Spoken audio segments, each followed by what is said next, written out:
Iguodala. Iguodala to Curry, back to Iguodala, up for the layup. Oh, blocked by James. Curry, one-on-one. Irving puts it up. It's good. Kyrie Irving from downtown. The three, steps back, crossover, puts up a three. Rebound James. Second. It's over. It's over. Cleveland is a city of champions once again. The Cavaliers are NBA champions. Cleveland, this is for you. What's going on, Cavs fans? Welcome back to a condensed edition of The Block, The Shot, The Stop. I'm Skylar Webker. He's Kevin Lynch. Kevin, we only have one game to recover, but kind of an exciting game because this is the debut of James Harden with Schroeder and Ellis, so kind of a much more complete team outside of injuries. What did you think of this game against the Sacramento Kings? It's a win's a win. I was disappointed in the defensive effort because coming in this game, the Kings had lost 11 straight games and they were without 5 of their top players.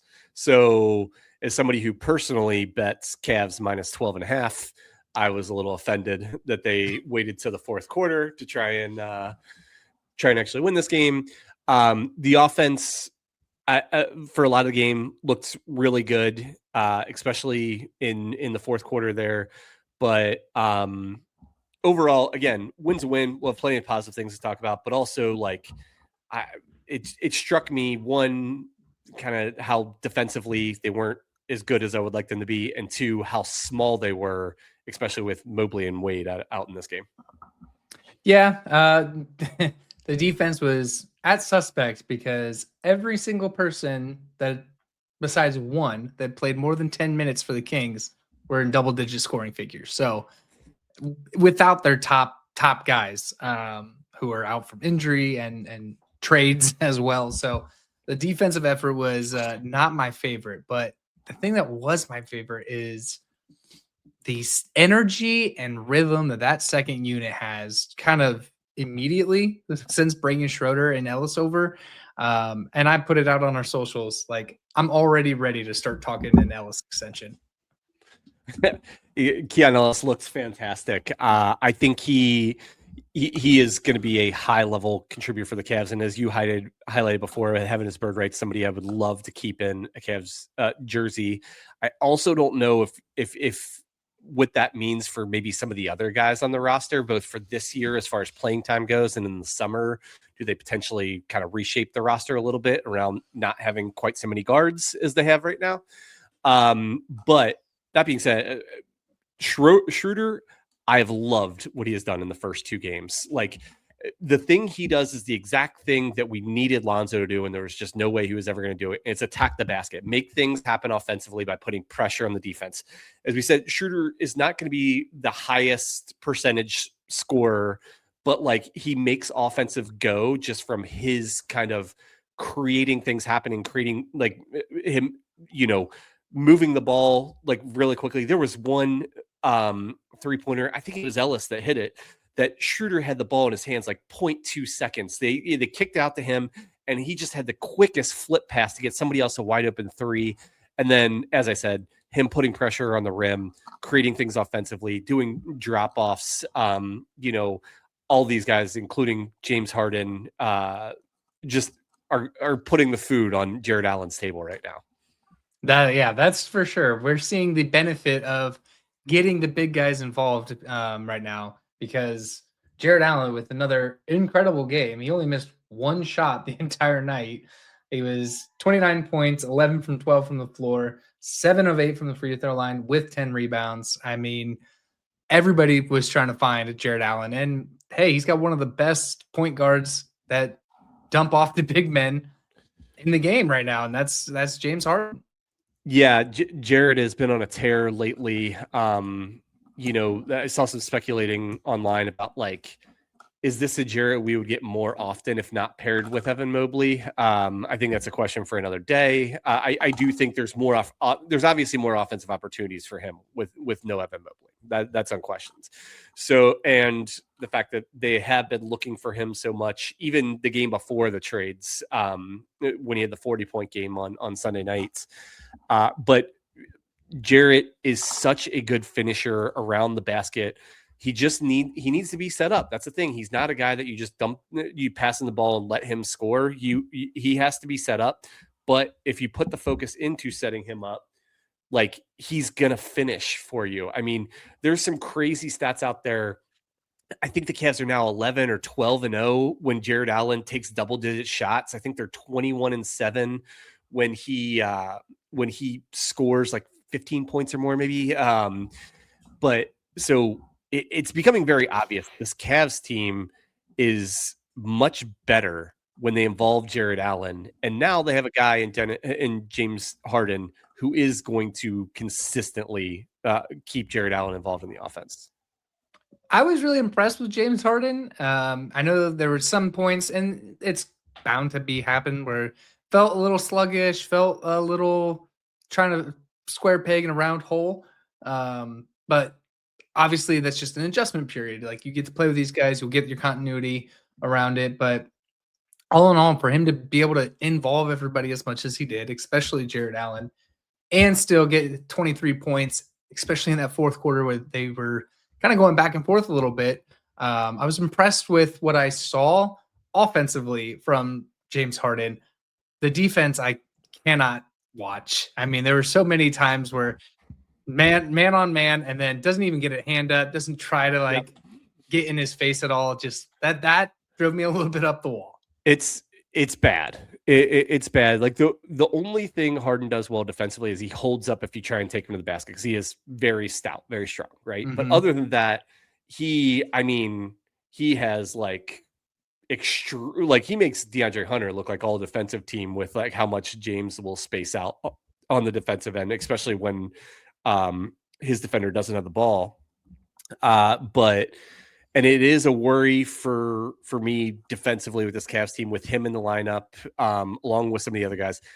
And the fact that, again, Sacramento has the third worst offense in the NBA, average 110 points a game. They scored 126 with 5 of their top players out. Now, you can also say the Cavs didn't have their best 2 defensive players, in my opinion, in Dean Wade and Evan Mobley.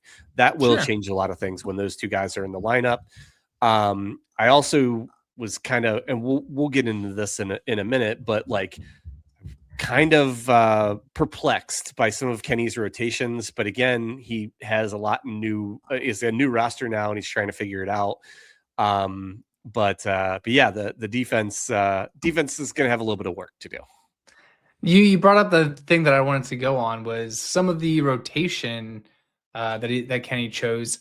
I was particularly interested in that fourth quarter rotation, or that closing lineup that he put out there, which was James Harden, Donovan Mitchell, Jarrett Allen, and then Sam Merrill and Keon Ellis. I was surprised that they went with Sam Merrill in that closeout, lineup versus Jalen Tyson. So I agree.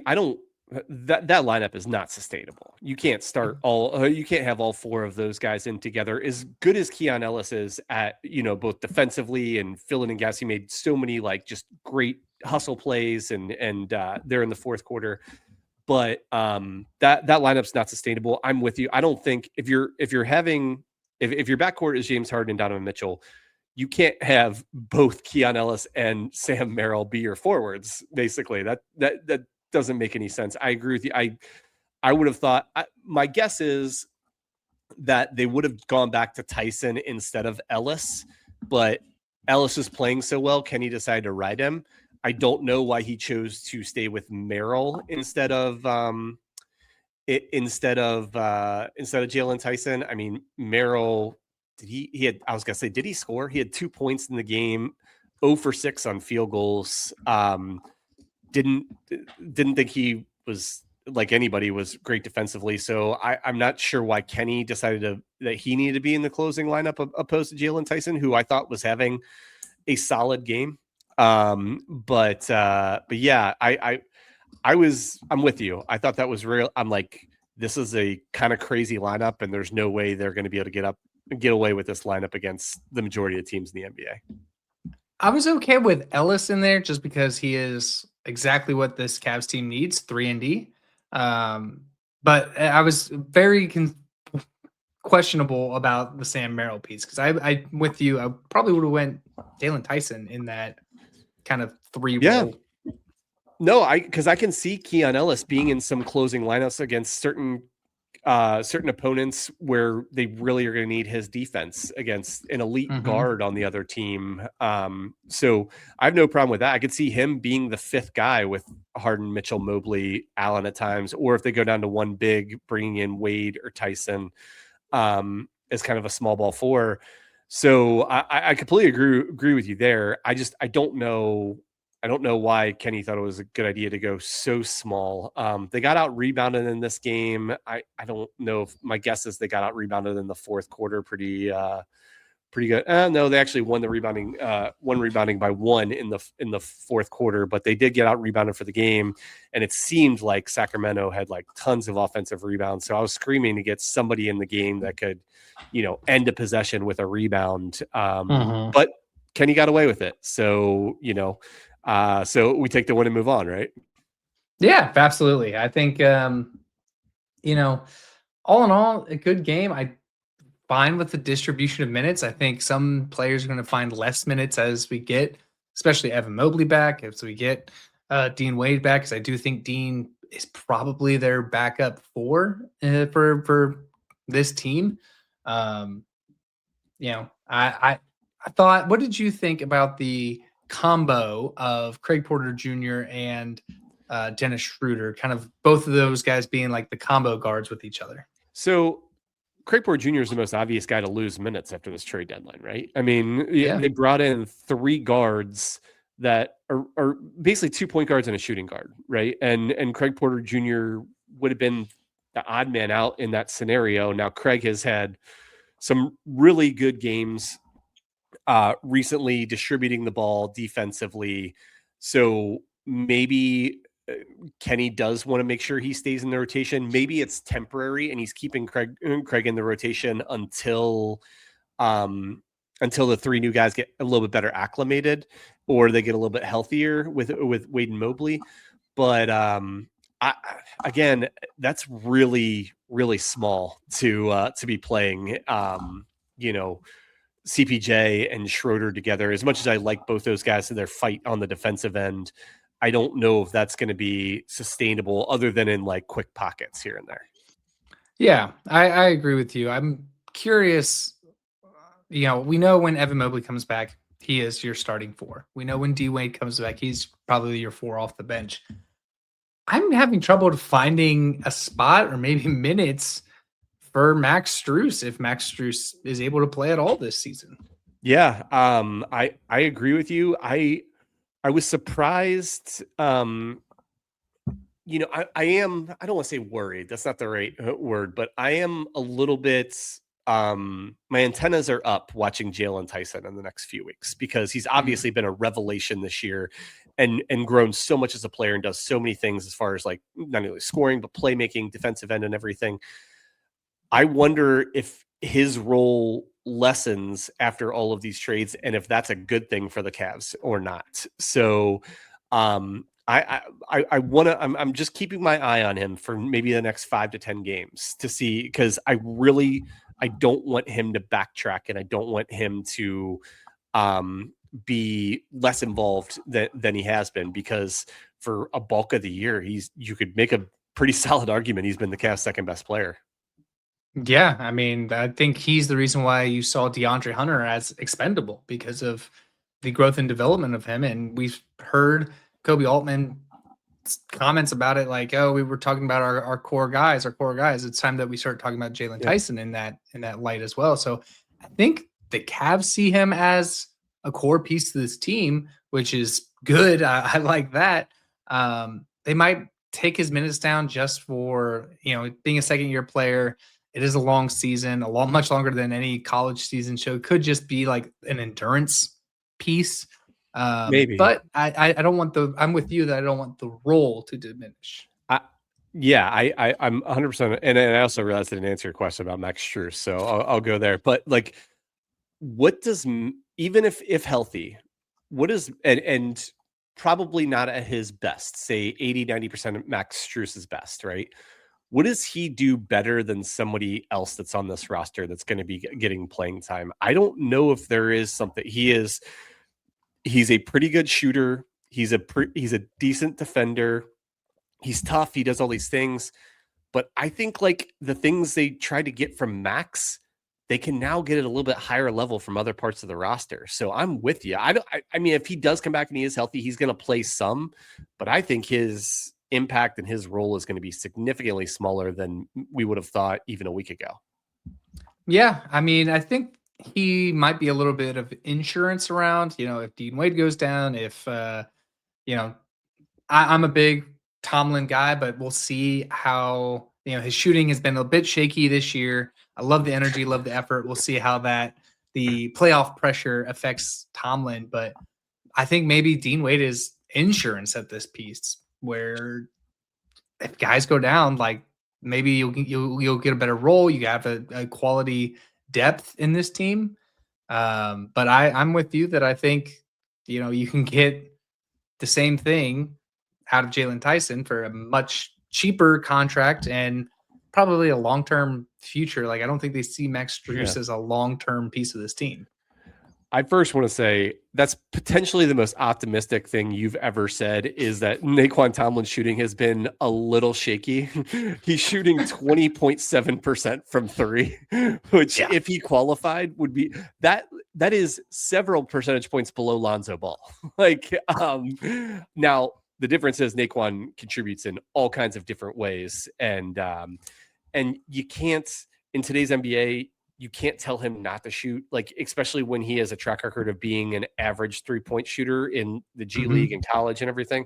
You kind of need to let him keep firing, these 2 3-point attempts a game that he averages.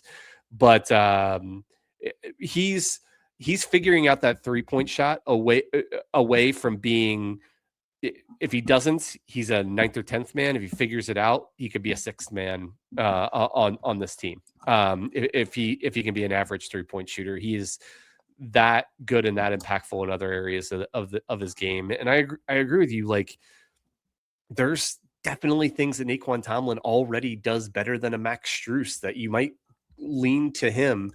I mean, obviously the one thing Max brings that Tomlin and several other guys don't is experience and everything. And maybe that comes valuable, and maybe it is, Lord knows how healthy the Cavs will be come playoff time. And the insurance angle is certainly one to consider, but yeah, if this Cavs team ever does get this full strength, I don't know what Max Strus's role would be. Only time will tell. That's for sure. As we look ahead into this Cavs schedule, they take on probably the toughest game in this West Coast swing, and that is against the Denver Nuggets, who have Jokic back. What are you anticipating out of kind of this Denver game? So my one question is, is Mobley going to surprise us and play? It seems like they're trending towards just not play him until after the All-Star break, and then if they don't play him these 2 games, he gets an extra 10 days of rest to heal that calf. So if Mobley's not playing, they're going to struggle defensively. With Joker is the single best offensive player in the NBA and the best player in the NBA in quite a while. So I would say, and it's not even just his scoring. Like, Jarrett Allen is a solid defender who can, do his best against Joker himself. But like the passing, the cutting, and everything that Denver does, I think their strength is a Cavs weakness right now with the way the Cavs kind of look defensively. So I think this will be a very tough game. Not to say, and I think, put it this way, if the Cavs win, it's going to be similar to Sacramento, where they're scoring in the 130s to win the game. That would be my guess. And if they score less than 125, my guess is it's going to be a loss. Yeah, I mean, I think Jarrett Allen's going to have a tough time against Joker. Because Joker can also space the floor, where Jarrett Allen is not a great perimeter defender by any means. So that, I think Joker is obviously going to be the centerpiece of attention for the Cavs. We'll see how they shake out. Right now, ESPN has 47% Cavs, 53% Denver. So it's shaping to be kind of a close endeavor. Yeah, I don't know what games are tomorrow night, but I'm really surprised that's not a national game between the Cavs and and Joker playing Joker in Denver. And I don't know what the rules are if them switching out the games kind of last minute notice after the Cavs trade for Harden that they would want it to be a national game. But yeah, I was a little bit surprised. But hey, I love listening to John Michael Brad Doherty, so I'm all good with that. The two national games are Milwaukee and Orlando, and Gross. OKC and Los Angeles. Yeah, yeah. Lakers or Clippers? Lakers, yeah. Lakers. Okay, that one I understand. Orlando, Milwaukee, like not getting a great draw for that game. Well, they said that schedule before this. They said Yeah. that before the season starts. So yeah. Or so the Cavs will have one more game. I looked at the Wizards Wednesday night, which is their last game before the All-Star break. The Wizards are officially going into full-on tank mode. They actually have some really talented young guys, but they just traded for Anthony Davis and they traded for Trae Young a couple weeks ago, and they've already shut both those guys down for the season. They're doing shenanigans where they're letting their young talented guys play, but then mysteriously they don't play in the fourth quarter. No injury reported. They're trying to thread the needle of getting their young talented guys experience and losing games at the same time to get in the lottery. So for the Cavs, you've done a lot of good work the last 6 weeks or so to get in the position you're in now. Sole possession of fourth, just a couple games out of the 2 spot. Try and close out the All-Star break. If you could win both, fantastic. If you could, at the very least, split these 2 games, you're going solidly in fourth, with just a couple games separating you from the 2 seed. You're in a way better position than any of us would have thought they would be in around Christmas. yeah, I mean they're a game and a half out of third, just behind the Knicks. The Knicks play tonight, so you could end up going to the All-Star break in sole position of the third, which would be great. If they even finish the season in third place, I think we'll count that as a win. So I'm excited to close out this first piece of the season and get a break, get some legs rejuvenated, and hit the ground running as they take on kind of the back half of their schedule, which on paper looks easy, but as we've seen throughout this season, the Cavs can lose to easy teams. Yes, they can. So yeah, I'm excited with how the Cavs are playing now. I'm excited to see how these 2 trades, well, 3 trades, including dumping Lonzo, it kind of reshape the roster and how it works out. And I think it's all happening at a perfect time. They have these 3 games, including the Sacramento game we just talked about, leading into the All-Star break. To 2 of the 3 opponents are frankly on the lower end of the NBA record wise and everything. And then you're going to get the 10 days off. Mitchell's the only All-Star, so you get to get some rest, get some guys healthy, and also kind of get organized and really kind of take shape of what your roster is now and what strategic adjustments that you would want to make now that you have your roster, the roster you're going to have for the rest of the season in the playoffs. For sure. So let's go ahead and close on out of here with one nice thing. There's a lot of nastiness out there, and so we like to close the show with nice things. Put some niceness out in the world. Kevin, what is your one nice thing? I'm just gonna say something. So not nice. I got a vasectomy on Friday. I'm powering through. The pod doesn't stop just because you decide you're not gonna have kids anymore. But it got me kind of thinking. I remember just like the night before, the day of, I was looking at like my 2 kids and my wife and like how lucky I was that we ended up getting the family that we envisioned. We wanted the 2 kids. I wanted at least one of them to be a girl. I wanted to live where I live now and everything. And just wanted to really give a shout out to them. They're my whole world, and a shout out to everybody who, whether you have the family that you that you envisioned and that you dreamed of having, or you're trying to create that family now, all the best to you, and try and stop and appreciate it, because there's very little time having young kids to stop and appreciate things. And I actually took that moment and I'm super happy and a little sore. But what do you got, Skylar? First off, glad you're doing well around your operation yesterday.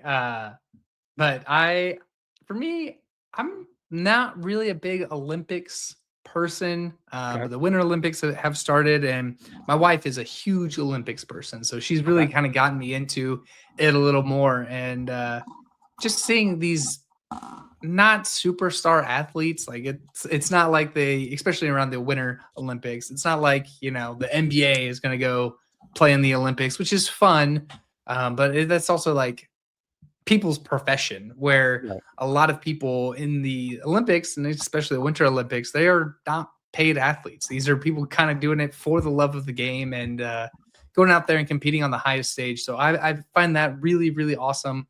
And I love the storylines in sports. So there's a skier who 2 weeks ago ruptured her ACL and is still going to compete, still competing, which has to be a little more sore than a vasectomy. So it's crazy. But for sure. Just love that. Love the athleticism. Love the love of the game. Yeah, for sure. Let's get on out of here then.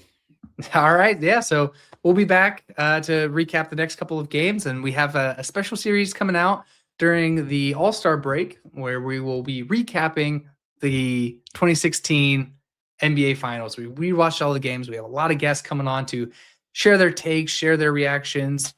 It's going to be a lot of fun. So stay tuned for that as we roll that out during the All-Star break. Please follow us on all the social media as we continue to grow our channel and grow all of our platforms. We love fan interaction, so give us a shout out, and please subscribe to the audio version of this podcast. We're on all of them. Just give us the likes, ratings, reviews, everything. It truly does help. So for Skylar Wepker, he's Kevin Lynch. We'll get out of here, and as always, go Cavs.